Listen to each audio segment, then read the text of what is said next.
小尾茶台规台湾来行透透，来看到台北市立动物园为新历7月起，头一届有咁要绝种的山鸟猫要和大家见面。因为山鸟猫数量较少，暗时才会出来，活动时足罕啲会当看到因，大家拢赶紧想要来看卖。动物园工作人员嘛按算讲入手了后，会安排2只山鸟猫来拍种生态，进一步保育这一款真罕得看的野生动物。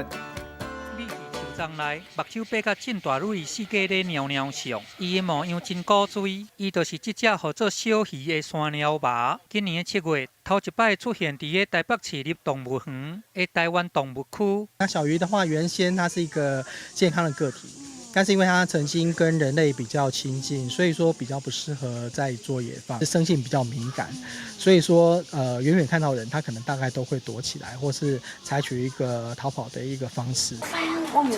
山鸟猫的警戒心真强，普通时啊，觅伫个树坑也是石头坑内底咧休困。伊的体型比一般厝的猫仔较大只，伊的特点是伫个额头顶悬有2撮白线，花纹嘛甲厝的猫仔无同。这款属于夜行性动物的山鸟猫，是国内现存的唯一本土鸟科动物，因为数量已经真少啊，互人列做咧要绝种的这个保育类动物。未来动物园办批要甲这个小鱼。 甲另外一只山鸟猫小母，甲配做一对。我们目前只是让它隔着网子去看啦。那目前看起来的话，它们相处还算普通啦。看它们的一个状态，如果稳定的话，我们会预计在秋天以后让它们做配对。假使讲这2只山鸟猫若当配对成功，互相看会上目，安尼对山鸟猫的生态就较有帮助。 不过，这只是一小步，上重要还是爱守护山鸟猫伫大自然的家园，提升伊的族群数量，安尼才会当互更较侪人有机会来认捌